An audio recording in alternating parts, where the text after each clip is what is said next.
서울에서 중산층 아파트 한 채를 장만하려면 월급을 단 한 푼도 쓰지 않고 몇 년을 모아야 할까요? 보통 9년이라고 생각하시나요? 아닙니다. 세계적인 도시 뉴욕은 11배, 도쿄는 12배 수준입니다.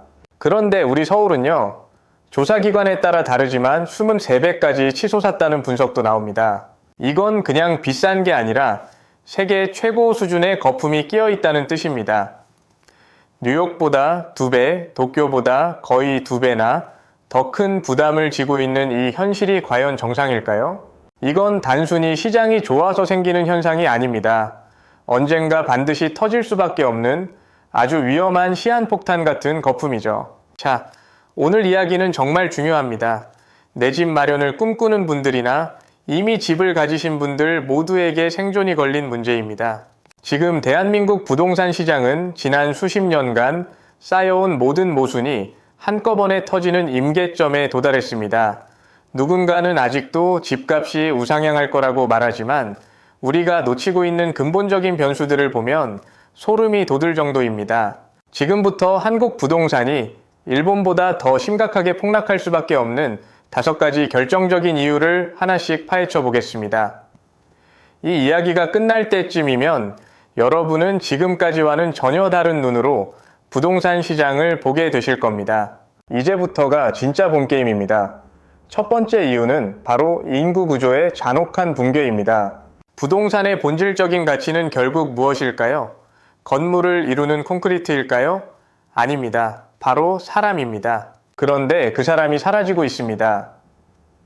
2025년 대한민국은 공식적으로 인구 감소 시대라는 캄캄한 터널에 진입했습니다. 특히 집을 살 핵심 수요층인 20대에서 40대 인구가 2030년까지 무려 200만 명이나 증발합니다. 서울의 한 구 전체 인구가 통째로 사라지는 것과 맞먹는 수준이죠. 상상해 보세요. 손님은 계속 줄어드는데 식당 주인들끼리만 모여서 우리 식당 가치는 앞으로 더 오를 거야 라고 외치고 있는 격입니다. 지방은 이미 처참합니다. 부산은 2052년까지 인구의 4분의 1이 사라질 것으로 보이고 천하의 서울조차 15% 이상 줄어들 예정입니다. 투자자들이 아무리 돈을 쏟아부어도 결국 그 집을 받아줄 젊은 피가 없으면 가격은 무너질 수밖에 없습니다. 과거 일본이 경험했던 잃어버린 30년, 그 비극의 시작이 바로 이 인구 절벽이었습니다. 우리는 지금 그보다 훨씬 더 가파른 낭떠러지 앞에 서 있습니다. 두 번째로 우리가 주목해야 할 결함은 가계부채의 기형적인 집중입니다. 대한민국 국민들이 빌린 돈의 성격을 보면 정말 위험하기 짝이 없습니다. 지난 10여 년간 늘어난 가계대출의 70% 가까이가 오로지 집을 사기 위한 다주택자의 담보대출이었습니다. 선진국들은 대출을 받아서 사업도 하고 교육도 시키고 자동차도 사며 돈을 굴리지만 한국인은 모든 자산을 콘크리트 하나에 몰빵했습니다. 이게 왜 무서운지 아십니까? 부동산 시장에 작은 균열이라도 생기면 가계 경제는 물론이고 국가 금융 시스템 전체가 도미노처럼 무너진다는 뜻이기 때문입니다. 전 재산을 주식 한 종목에 다 걸어둔 투자자랑 다를 게 없습니다. 그 종목이 바로 부동산이죠. 만약 집값이 떨어지기 시작하면 단순히 내 집값이 내려갔네로 끝나지 않습니다. 은행이 흔들리고 소비가 얼어붙으며 경제 전체가 심근경사에게 걸리는 겁니다. 세 번째 이유는 부동산 자산의 지독한 유동성 부족입니다. 보통 집값이 오르면 기분이 좋아지고 돈도 더 쓰게 되죠. 이걸 부의 효과라고 합니다. 그런데 한국은 좀 이상합니다. 집값이 1% 올랐을 때 소비가 늘어나는 폭이 선진국들의 10분의 1 수준밖에 안 됩니다. 왜 그럴까요?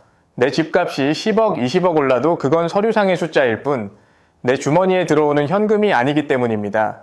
미국이나 유럽 사람들은 집값이 오르면 그 가치를 담보로 돈을 빌려 소비를 즐기기도 하지만 한국은 강력한 규제 때문에 집을 팔기 전까지는 그 돈을 만져볼 수도 없습니다. 결국 종이 위에 부자일 뿐이죠. 반대로 집값이 떨어지면 어떻게 될까요? 그 충격은 고스란히 가계의 실질적인 고통으로 돌아옵니다. 자산 가치는 증발하는데 대출 이자는 그대로거든요. 이건 부동산 가격이 하락할 때 경제 전체를 마비시키는 아주 치명적인 도구로 작용할 겁니다. 네 번째는 변동금리의 단두대입니다.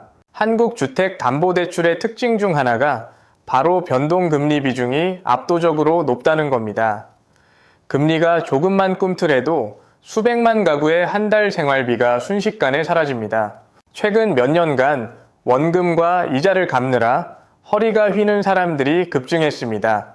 DSR, 즉 소득 대비 원리금 상환 비율 증가폭이 세계에서 두 번째로 높다는 통계가 이를 증명합니다. 금리가 낮을 때는 이 파티가 영원할 것 같았습니다. 하지만 이제 저금리 시대는 끝났습니다.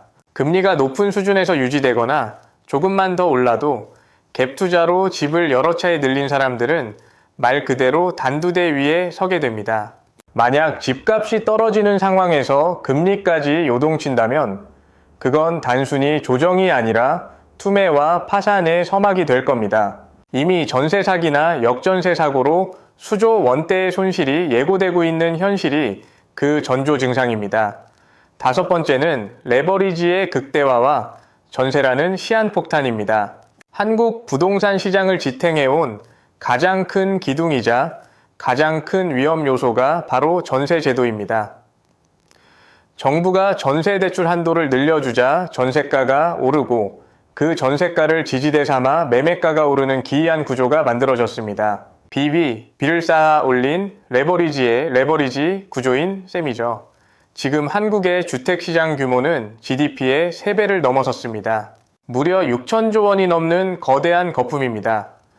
이 거품을 지탱하는 건 결국 전세금이라는 사금융인데 역전세가 발생하고 전세 세입자들이 돈을 돌려받지 못하는 상황이 벌어지면 이 거대한 성벽은 한순간에 무너집니다. 주택도시보증공사 같은 국가기관조차 감당할 수 없는 수준의 사고가 터지고 나면 그때는 누구도 손을 쓸 수 없는 폭락의 소용돌이가 시작될 겁니다. 자, 이렇게 숫자로만 들으니까 실감이 잘 안 나시죠? 실제 우리 주변에서 어떤 일이 벌어지고 있는지 구체적인 사례를 통해 한번 들여다봅시다. 먼저 서울 강남의 한 재건축 단지 이야기를 해볼까요? 여기 30평대 아파트를 가진 60대 은퇴자분이 계셨습니다. 재건축만 되면 펜트하우스를 가질 수 있다는 꿈에 부풀어 있었죠. 그런데 결과가 어땠을까요?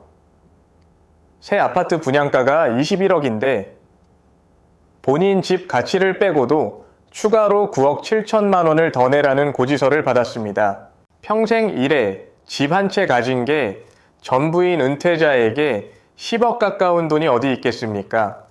결국 이분은 분담금을 감당 못하고 수십 년 살던 동네에서 쫓겨나듯 조합원 지위를 포기해야 했습니다. 이런 일이 지금 강남 곳곳에서 벌어지고 있습니다. 재건축만 되면 로또라고요? 이제는 재건축이 재앙이 되는 시대입니다. 사업이 무산되고 낡은 아파트들이 그대로 슬럼화되는 미래, 그게 우리가 마주할 현실입니다. 강북은 더 처참합니다. 5억 5천만 원 전세로 살던 30대 여성분의 사례를 보죠. 계약 기간이 끝나자 집주인이 월세로 바꾸자고 강요합니다. 대출 이자로 한 달에 180만 원 넘게 내던 상황에서 월세로 전환하니 주거비로만 매달 200만 원 넘게 나가게 생겼습니다. 이분 월급이 300만 원인데 말이죠. 한 달 월급의 3분의 2를 그냥 집주인에게 바쳐야 하는 겁니다. 결혼, 출산, 그런 건 꿈도 꿀 수 없습니다. 이런 세입자가 지금 대한민국에 몇백만 명입니다. 소비가 살아날 리가 있겠습니까? 지방으로 눈을 돌려보면 상황은 더 심각합니다. 부산의 15층짜리 아파트를 3억에 샀던 한 소유자는 6년이 지난 지금 집값이 2억 8천만 원으로 떨어진 걸 지켜보고 있습니다. 손해본 2천만 원도 아깝지만 더 무서운 건 이 아파트를 사겠다는 사람이 아무도 없다는 겁니다. 건물은 낡아가는데 인구는 줄어드니 건설사들도 지방에는 집을 짓지 않습니다. 자산 가치는 계속 녹아내리고 팔고 싶어도 팔 수 없는 콘크리트 감옥에 갇혀버린 겁니다. 지역별 미분양률이 40%를 넘는 곳들이 속출하고 있습니다. 이건 이미 시작된 붕괴입니다. 그런데도 일각에서는 여전히 공급이 부족해서 집값은 오를 것이라고 주장합니다. 강남은 불패라고도 하죠. 과연 그럴까요? 냉정하게 따져봅시다. 2020년경 집값이 미친 듯이 올랐을 때 정말 집이 없어서 올랐나요? 아닙니다. 금리가 낮으니 너도나도 빚내서 투자 수요가 몰렸기 때문입니다. 증거는 명확합니다. 2022년 금리가 오르자마자 공급 상황은 변한 게 없는데 집값이 뚝 떨어졌습니다. 부동산 가격을 결정하는 건 공급보다 돈의 힘과 사람의 의지라는 뜻입니다. 강남 불패론도 마찬가지입니다. 강남이 강한 건 고소득 전문직 청년들이 그곳에 살고 싶어 하기 때문입니다. 그런데 아까 말씀드렸죠? 2030년까지 그 핵심 연령대 인구가 200만 명 줄어듭니다. 지금 강남 아파트 주인이신 어르신들의 자녀 세대가 그 비싼 집을 받아줄 돈이 있을까요? 부모님께 증여받지 않는 이상 월급쟁이 생활로는 강남 입성은 불가능에 가깝습니다. 결국 수요층 자체가 얇아지면 강남의 성벽도 무너질 수밖에 없습니다. 정부가 어떻게든 막아줄 거라는 믿음도 위험합니다. 일본 정부가 바보라서 30년 동안 침체를 겪었을까요? 그들도 모든 수단을 다 써봤습니다. 돈을 풀고 금리를 낮추고 규제를 다 풀었습니다. 하지만 결과는 어땠나요? 국가 부채만 눈덩이처럼 불어나 세계 최악 수준이 됐고 경제는 활력을 잃었습니다. 한국 정부도 마찬가지입니다. 무리하게 거품을 유지하려다가는 국가 경제 전체가 파산할 수도 있습니다. 둑이 터지려 할 때 손가락으로 막는 데는 한계가 있는 법입니다. 최근 한국은행의 보고서는 우리에게 아주 무서운 경고를 던졌습니다. 지금의 가계부채 문제가 갑작스러운 심근경색처럼 오기보다는 동맥경화처럼 우리 경제를 서서히 죽이고 있다고 말이죠. 이건 위기가 앞으로 올 것이라는 뜻이 아니라 이미 위기가 우리 몸속 깊숙이 진행 중이라는 고백입니다. 폭락하느냐 마느냐의 논쟁은 이미 끝났습니다. 이제는 언제 얼마나 처참하게 터질 것인가의 문제만 남았을 뿐입니다. 자, 그럼 우리는 도대체 어떻게 해야 할까요? 각자 도생의 시대, 현명한 개인이라면 지금 당장 전략을 바꿔야 합니다. 첫째, 무리한 대출을 통한 투자는 절대로 금물입니다. 특히 갭 투자나 영끌은 지금 상황에서 자살 행위나 다름없습니다.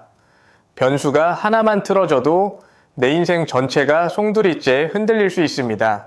지금은 자산을 늘릴 때가 아니라 가진 자산을 지키고 현금을 확보해야 할 때입니다. 둘째, 부동산을 가격이 아닌 수익성으로 바라봐야 합니다. 앞으로는 단순히 사두면 오르겠지라는 막연한 기대는 통하지 않습니다. 월세 수익이 대출 이자보다 확실히 많이 나오는 물건이 아니라면 그건 자산이 아니라 부채일 뿐입니다. 저금리 시대의 문법은 잊으세요. 이제는 현금 흐름이 왕인 시대입니다. 셋째, 기다릴 줄 알아야 합니다. 시장이 과열되어 있을 때 조바심을 내며 뛰어드는 게 가장 위험합니다. 거품이 빠지고 가격 조정이 충분히 이루어진 후에 그때 가서 실거주 목적으로 접근해도 늦지 않습니다. 10년 뒤에 돈 가치가 지금과 같지 않겠지만 거품 낀 자산을 고점에 잡는 것보다는 훨씬 안전한 선택이 될 겁니다. 정부와 사회도 변해야 합니다. 언제까지 빚내서 집사라는 정책으로 거품을 키울 수는 없습니다. 청년들에게 집을 사라고 강요하기보다 저렴하고 질 좋은 공공임대주택을 대폭 늘려주고 안정부터 챙겨야 합니다. 집이 투기의 대상이 아니라 편히 쉴 수 있는 권리가 될 때 비로소 대한민국 부동산 시장의 비정상적인 광기도 멈출 수 있을 겁니다. 오늘 이야기한 5가지 이유를 다시 한번 되새겨 보십시오. 인구 구조의 붕괴, 가계 부채의 집중, 자산 유동성의 부족, 변동금리의 위험, 그리고 전세 레버리지의 한계. 이 모든 화살표가 하나의 방향을 가리키고 있습니다. 역사는 반복됩니다. 거품은 반드시 터지고 그 고통은 준비되지 않은 자들에게 고스란히 돌아갑니다. 지금은 공포에 질려 아무것도 안 할 때가 아니라 냉정하게 현실을 직시하고 대비해야 할 때입니다. 여러분의 소중한 자산과 미래를 지키는 건 결국 여러분 자신의 선택에 달려 있습니다. 오늘 이 이야기가 여러분이 다가올 거대한 변화의 파도를 이겨내는데 작은 나침반이 되었기를 바랍니다. 정세무사의 퇴근길 라디오는 언제나 여러분의 현명한 판단을 응원합니다. 오늘 내용이 도움되셨다면 구독과 좋아요 잊지 마시고 여러분의 생각은 어떤지 댓글로 자유롭게 남겨주세요. 저는 다음에도 더 깊이 있고 통찰력 있는 이야기로 돌아오겠습니다. 시청해주셔서 감사합니다.